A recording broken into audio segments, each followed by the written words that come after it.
Chapter 5. One lying at the pole is healed of Christ on the Sabbath. The Jews there rashly find fault with that his deed. He convinced with the authority of his Father. He proved his divine power by many reasons, and with Moses' testimony. Verse 1. After that, there was a feast of the Jews, and Jesus went to Jerusalem. And there is at Jerusalem, by the place of the sheep, a pool called in Hebrew Bethesda, having 5 porches, in which lay a great multitude of sick folk, of blind, halt, and withered, waiting for the moving of the water. For an angel ran down at a certain season into the pool, and troubled the water. Whosoever then first, after the stirring of the water, stepped in, was made whole of whatsoever disease he had. And a certain man was there, which had been diseased 38 years. When Jesus saw him lie, and knew that he not long time had been diseased, he said unto him, Wilt thou be made whole?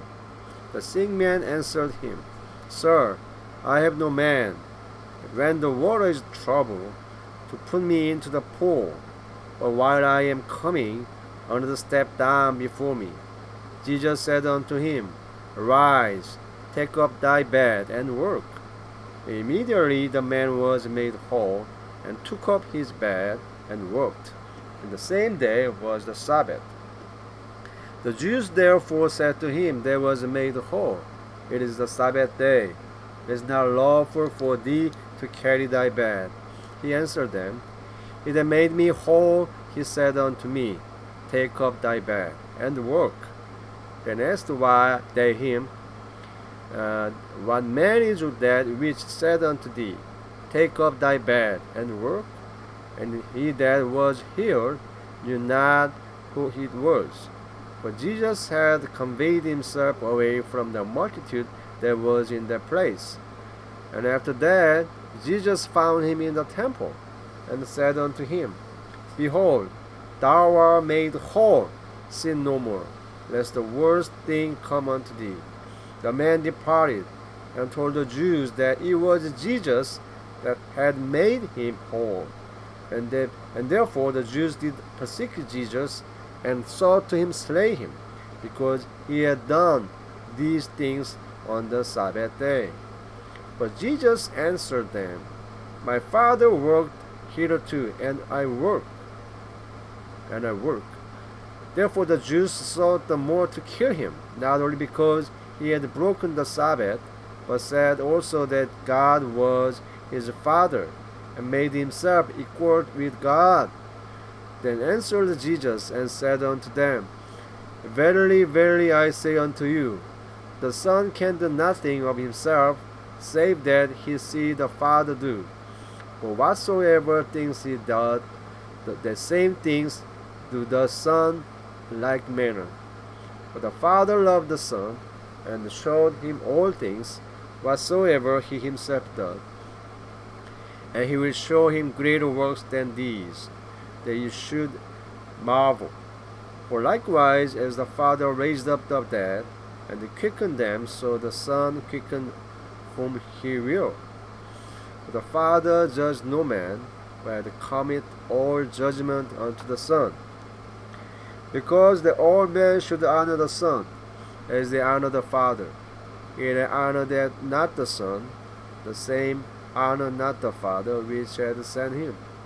And verily, verily, I say unto you, he that hear my word, and believe him that sent me, hath everlasting life, and shall not come into condemnation, but hath passed from death to life. And verily, verily, I say unto you, the hour shall come, and now is, when the dead shall hear the voice of the Son of God, and they that hear it shall live. For as the Father had life in himself, so likewise had he given to the Son to have life in himself, and had given him power also to execute judgment, and he is the Son of Man. Marvel not at this, for the hour shall come, in which all that are in the graves shall hear his voice, and they shall come forth that have done good unto the resurrection of life, but they that have done evil unto the resurrection of condemnation. I can do nothing of mine own self. As I hear, I judge, and my judgment is just, because I seek not mine own will, but the will of the Father who has sent me. If I should bear witness of myself, my witness were not true. There is another that bear witness of me. I know that the witness which he bear of me is true. He sent unto John, and he bore witness unto the truth. But I received not the record of man. Nevertheless, these things I said, that you might be saved. He was a burning and shining candle, and you would for season have rejoiced in his light. But I have greater witness than the witness of John. For the works which the Father had given me to finish, the same works that I do, bear witness of me, that the Father sent me. And the Father himself, which had sent me, bear witness of me. You have not heard his voice at any time, neither have you seen his shape. And his word have you not abiding in you, for whom he had sent, him you believe not. Search the scriptures, for in them you think to have eternal life, and they are they which testify of me. But you will not come to me, that he might have life. I receive not the praise of man. But I know you, that you have not the love of God in you. I am come in my Father's name, and you receive me not.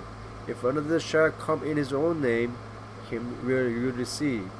How can you believe, which receive honor one of another, and seek not the honor that come of God alone? Do not think that I will accuse you to my Father. There is one that accuses you, even Moses, in whom you trust. For had he believed Moses, he would have believed me, for he wrote of me. But if you believe not his writings, how shall you believe my words? Amen. This is the end of chapter 5. Thank you.